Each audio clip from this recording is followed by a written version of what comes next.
જો પ્રોપર લેચિંગની વાત કરું તો યુઝ્યુઅલી આપણે બધા જ બ્રેસ્ટ ફીડિંગ આ શબ્દ વાપરીએ છીએ. આપણે ક્યારેય નિપલ ફીડિંગ વાપરતા નથી.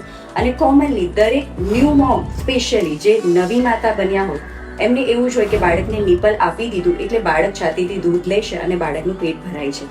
બટ જો હું પ્રોપર લેચિંગ કહું તો પ્રોપર લેચિંગમાં યુઝ્યુઅલી બાળક જે હોય છે એ માતાના ખોળામાં હોય છે. બાળકનું માથું અને બાળકની છાતી જે હોય છે એ એક હાથથી સપોર્ટેડ હોય છે. બાળક માતા તરફ ટર્ન હોય છે.